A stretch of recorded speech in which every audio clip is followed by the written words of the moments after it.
Thursday morning, William. Right. There is a zeal, a certain passion to college football that lifts it above the realm of most sports.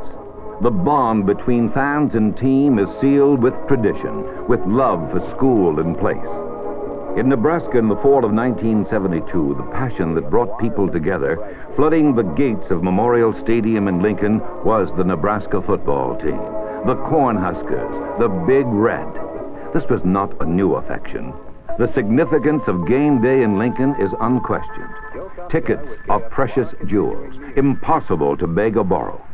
Evidences of allegiance are everywhere.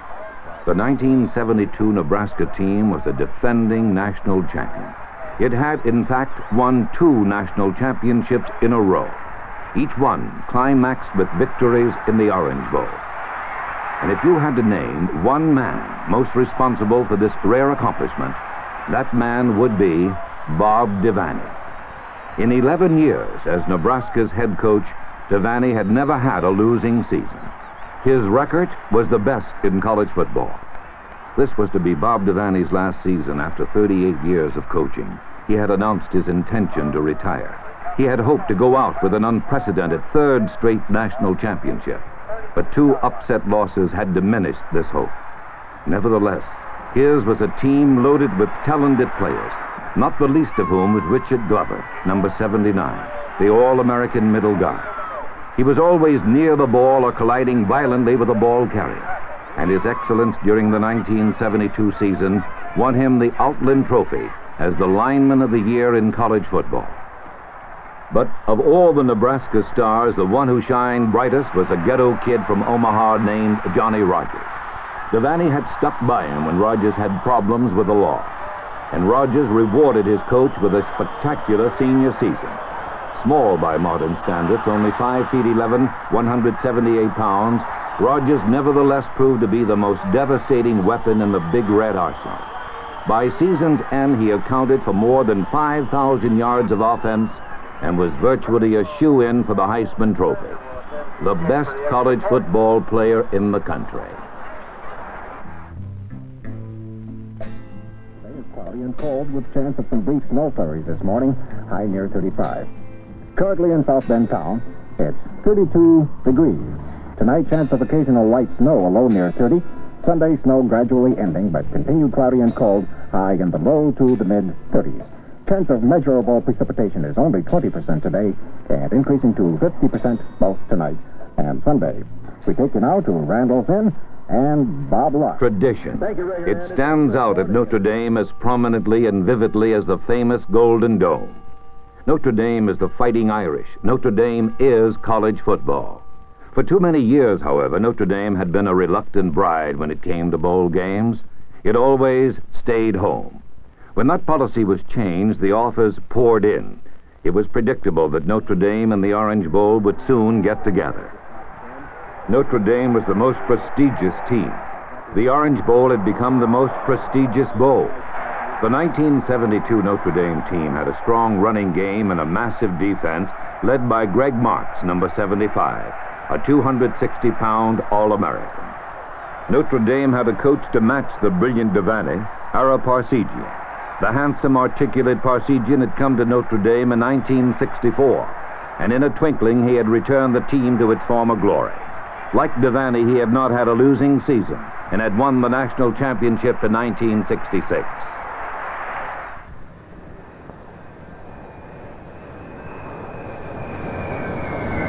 Ladies and gentlemen, Eastern welcomes you to Miami. The local temperature is 72 degrees.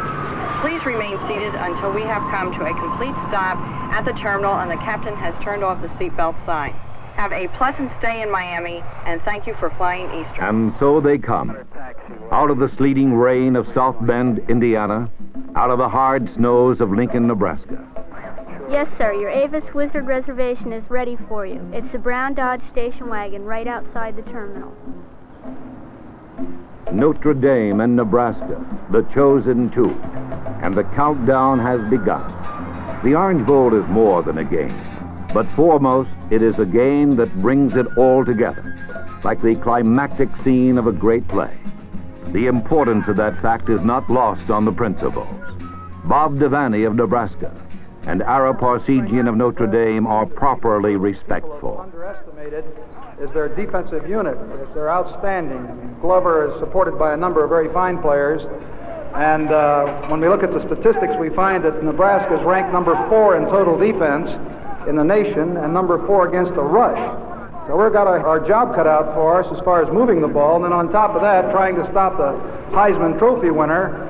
I don't know. I think you're going to look at probably one of the most exciting players in Rogers, and whether we're going to be able to stop him or not, nobody else has, and it's going to be a tough chore for us.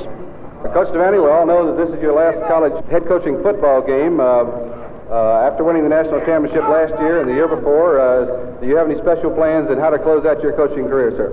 Well, we'd certainly like to all close it out with a win, as I'm certain Notre Dame would. We feel we're playing a very fine, well-balanced, well-coached Notre Dame team, and it's hard to put your finger on one or two players and say you have to stop them to stop Notre Dame. They have a fine defensive front four. They have some backs out there in the secondary that go after that football tough. And offensively, they have the greatest variety of offense and present more problems than any team we've faced so far. And I think they're a fine football team. 18 days make up an Orange Bowl festival. A year's work crammed into 18 days. It is a glittering, breathtaking array of sporting events and parades, luncheons and fashion shows, beauty contests and grand balls, hundreds of hours of entertainment. 8 of those hours are given national television coverage, including the most charming of festival events, the Junior Orange Bowl Parade. It is a special treat conceived for youngsters and performed by the young, 4,000 of them, enlivening the floats and covering the line of march.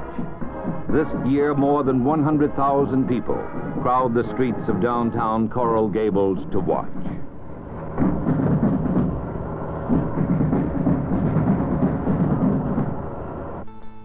Every year, new events are tried, new ideas given a chance. Those that prove out become fixtures on the festival program. For the last 2 years, the National Collegiate Athletic Association's soccer championships have been part of the Orange Bowl program.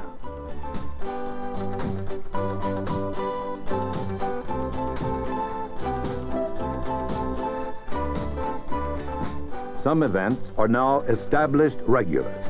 The Junior Orange Bowl Golf Tournament,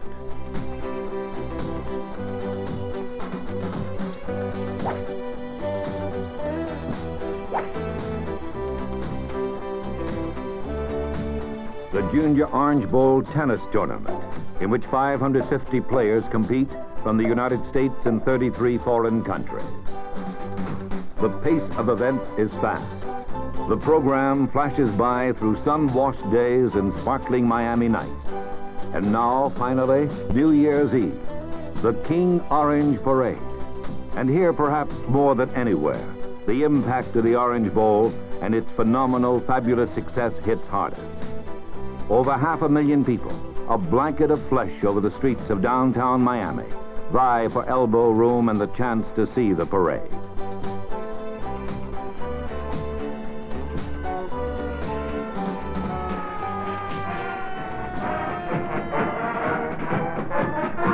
Network television sends it flashing across the country for 2 hours.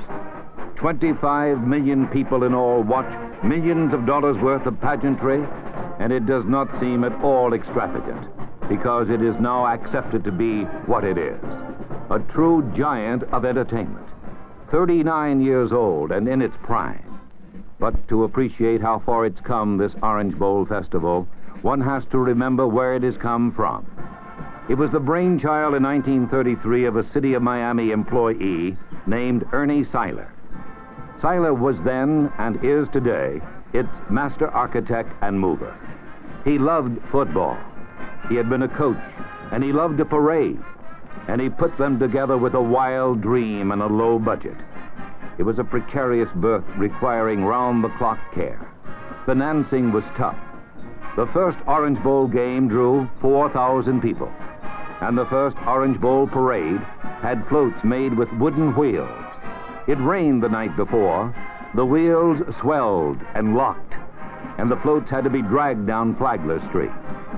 The first halftime show consisted mainly of a drum and bugle corps marching around, and a queen who almost suffocated inside a cellophane football stapled to a float.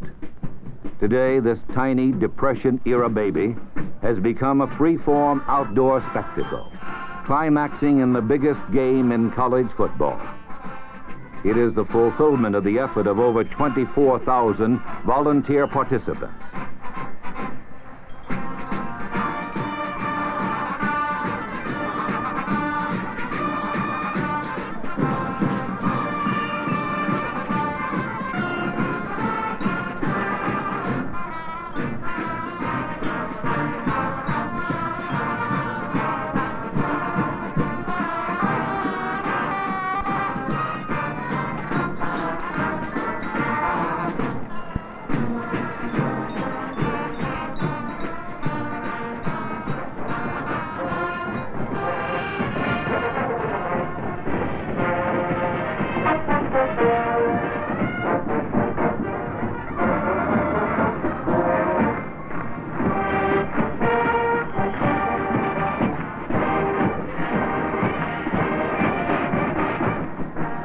The theme for 1973 is Land of Dreams.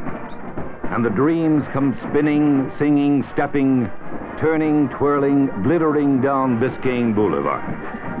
It is a parade of high school bands and college bands, selected from hundreds of applications every year. Bands from as far away as Hawaii and Canada. But it is no longer one man's dream. The Orange Bowl Festival is a community project sparked by the Orange Bowl Committee, an all-volunteer group of over 100 prominent Miamians.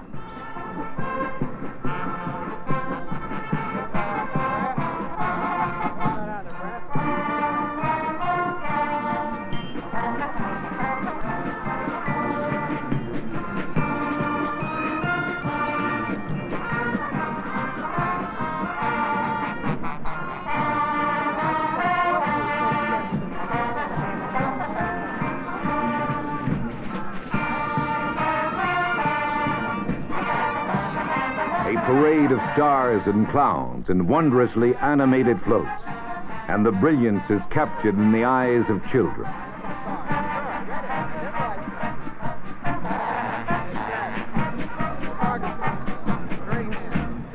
Then at last comes the queen, 22-year-old Maria Auburn, blonde, beautiful, breathtaking.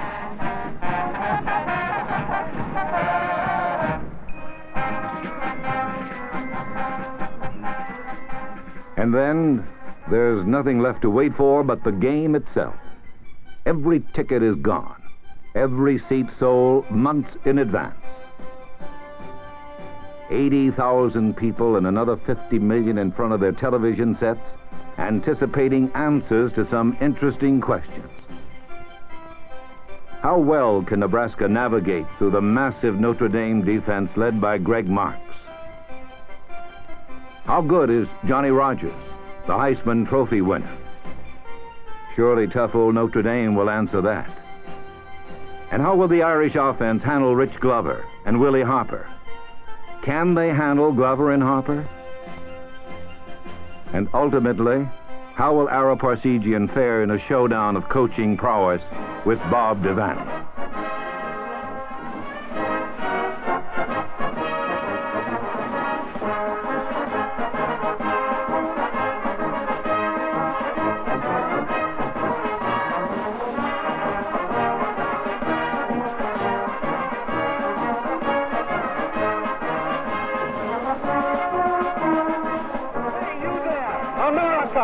Look down here. Who am I? Well, I thought you knew me. I'm the youth of America. Hey, don't turn your back. There's something I want to say to you. What's that? You're not interested in me? You're worried about the country's future because of me? Hey, look again, won't you?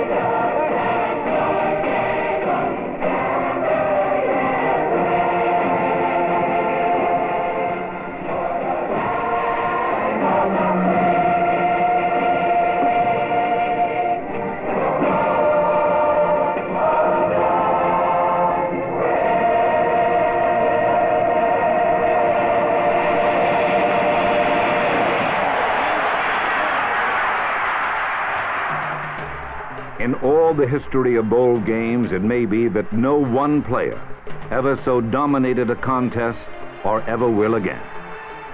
It is Rogers who returns the opening kickoff to the Nebraska 24-yard line.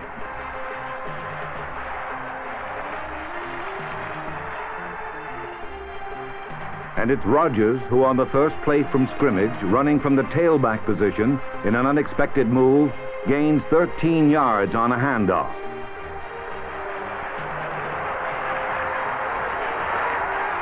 Now Dave Gaylor splits the Irish front for 12 more yards.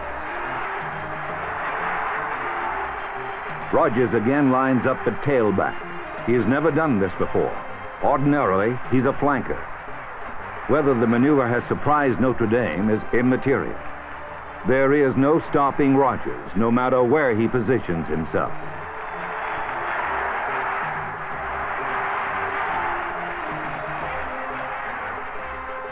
Pitch out left.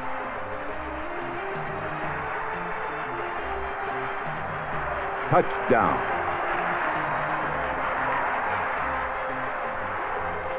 It has taken Nebraska less than 4 minutes to drive 76 yards to a 7-0 lead, and the ease with which it has been done is awesome.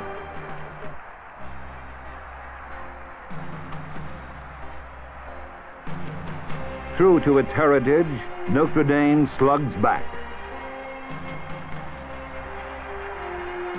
Though Glover and Willie Harper and the rest of the Nebraska defense are already establishing their superiority.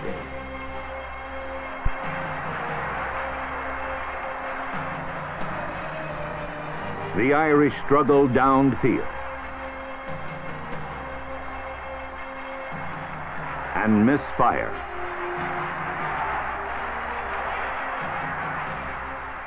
By the end of the first quarter, Nebraska is driving again, and the questions are being answered.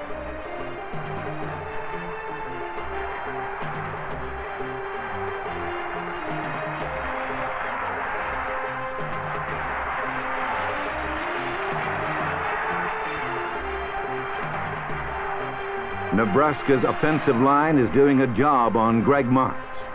The man who could not be moved by one man is often being taken out by a single Nebraska blocker.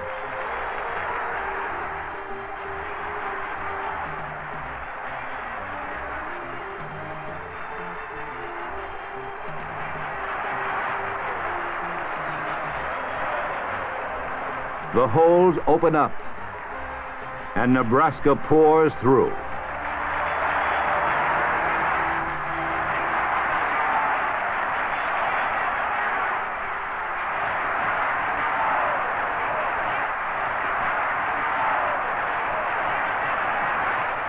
Nebraska has the ball once more, and now the incredible Mr. Rogers is attacking with his arm. Quarterback Dave Hum laterals to Rogers. The Notre Dame defense reacts, and too late. Rogers' pass to Sparky Anderson is perfect. Touchdown.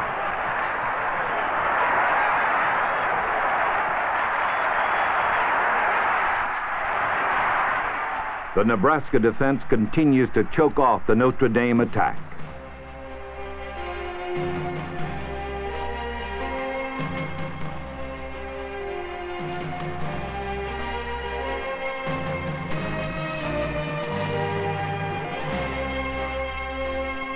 Only halftime can stop the Cornhuskers.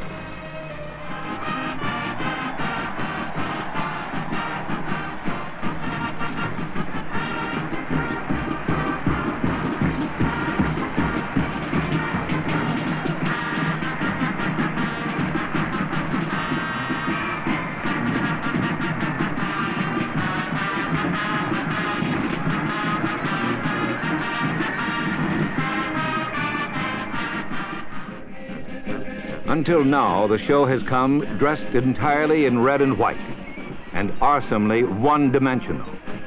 Now it's in full color, an orchestrated relief from the brute force of Nebraska's dominance. A halftime show to the Orange Bowl is not just something thrown in to link two halves of a football game. It is a show with all the trimmings, and this one is no exception.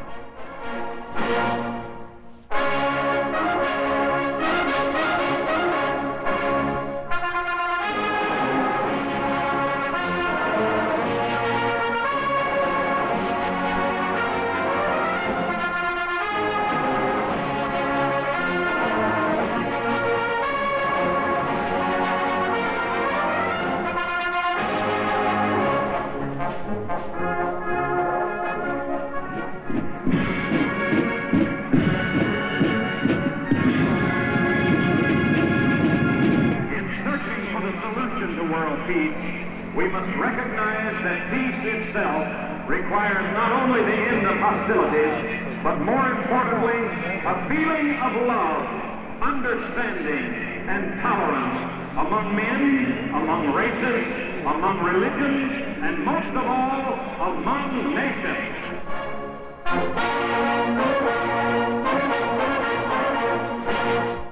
If there's been an eye-catching halftime break for the fans, there is no relief in sight for Notre Dame. Behind, 20-0, the Irish cannot control the flood of swarming Nebraska defenders. Rich Glover continues to make tackle after tackle and is obviously enjoying his work.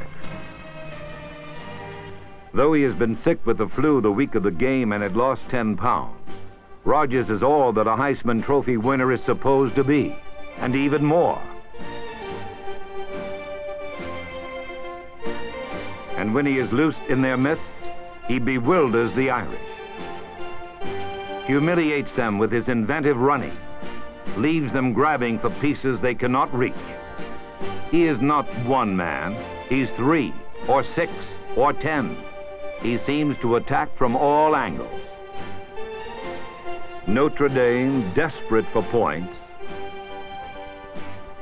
makes desperate efforts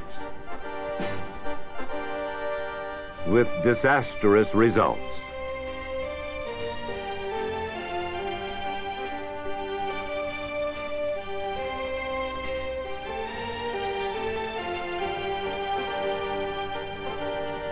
Rogers winds up with 24 points, an Orange Bowl record.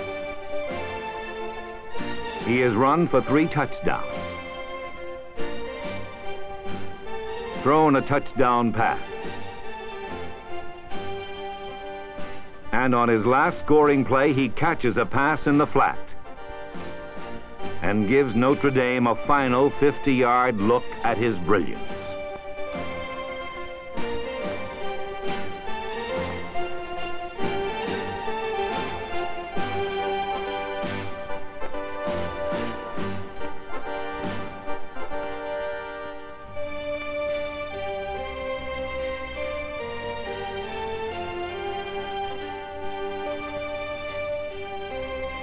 But for a Notre Dame team, there is no such thing as quitting time. The Irish battle to the end, and finally get on the scoreboard in the 4th quarter. But by now, Johnny Rogers has long since left the game. Weakened by his illness and fatigued by his own great effort, the Heisman Trophy winner sits out the 4th quarter. Once, in trying to explain himself, Rogers said, "I'm an exceptional person." The exceptional person in his last collegiate game has given Bob Devaney a final victory to close his career as a college coach. An exceptional person, an exceptional coach, an exceptional game. It is only fitting that they have come together in the Orange Bowl.